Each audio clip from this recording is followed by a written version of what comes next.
Where you with the offensive line that was kind of makeshift with said being out, particularly the left side? Yeah, Jarvis, had such late notice. It was a game day decision, we said, and for him to go out there with not much practice at left tackle, I thought he played pretty well. What about Grambling? Yeah, Grambling, he's been repping with the tools at left guard, and he's always been our first inside guy in the game, other than Ben Compton, who will be our center. We feel confident with Grambling being out there in the game, and I thought he came in and played really, really well. On the right side, Homer. Coach McKinney, Coach Selman talked about Mike Evans, and he was surprised that he's not in the Heisman Trophy conversation. What's your take about Mike, and should he be in that conversation? I mean, when you look at the numbers, you can't argue about the season that he's having. He's having one of the best seasons that you could possibly ask a receiver to have. He's definitely one of the best players in the country, and when you talk about the Heisman Trophy, it's supposed to be to the best players in the country, so he should be in that conversation. Here in the middle, James. Hey, Coach. Could you talk about the effect of Malcolm Kennedy in terms of you have Mike Evans as the deep threat. Malcolm's been consistent, especially when bailing out Johnny from those situations. What's his effect on the offense? Well, it's more of Mike getting extra attention from the defense.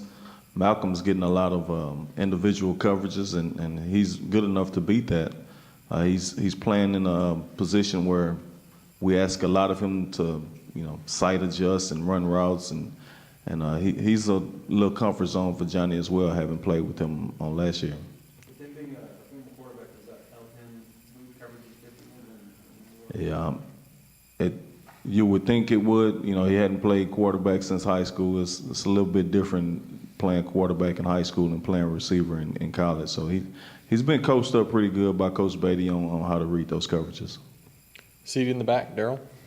Coach, with Mike Evans being a receiver and Johnny being a quarterback, how does Mike Evans overcome Johnny in a Heisman deal like that? Because I wouldn't understand how he could jump ahead of him if there's one ahead of the other. Yeah, I'm not sure if he jumps ahead of him, but you're talking about the best players in the country, and both of those guys deserve to be in that discussion. They're two totally different positions. You'd hate for one guy to take votes from the other guy, but they're both that good, and they should definitely be in the conversation. Down in the bottom right, Sam.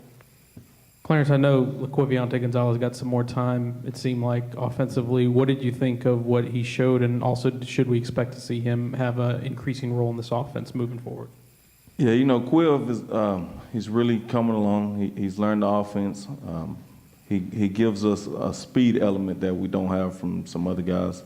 I think the past few weeks, you guys hadn't seen it much because he hadn't touched the ball, but there are other things that we ask him to do, and he's been improving each week. And he's earned the right to play more. And you see he got his first touchdown the other day. What do you have, like 4 catches? So, yeah, we're looking forward to giving him an expanded role. Standing in the back, Luke. Can you talk about the 4 running backs and the fact that probably all of them could be starters somewhere, and the healthy competition that you see between them at practice and how they take that onto the field? Yeah, they definitely, any one of those guys could be the starter on any team. They're all different from a talent standpoint, but they compete. They all want to be the guy who's out there on the field running the ball.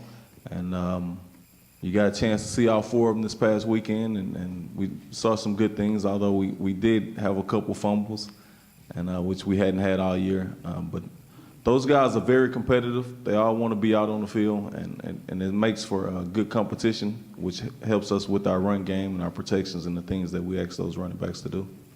Seated second row center, Cease.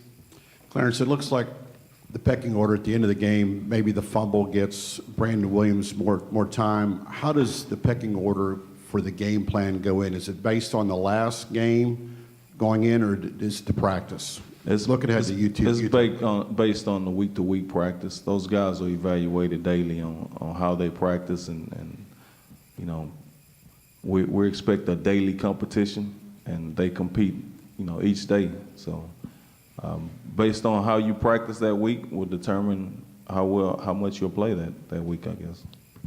Here in the middle, James. Coach, how do you address 5 turnovers, and as the offensive coordinator, how do you go about addressing that to the players in this week's the film and whatnot? We don't talk about it. We coach ball security daily. So on the weeks that we didn't have turnovers, we coached ball security during those weeks. It just happened to be one of those things. It became a contagious deal, I guess, for about 4 series in there. But we don't put extra emphasis on turnovers. We coach that. That becomes a part of our daily routine. Right side aisle, Gabe. Clarence, did you get the sense that Trey Williams was getting ready to have a huge game before that fumble? It looked that way. You know, we've been waiting for it all year. He has the potential to have a really, really huge game. He had some big runs there early, and then, you know, we're trying to get 3, and we gave up a fumble there at the end of the quarter, but it looked like he's primed to have one of those big games.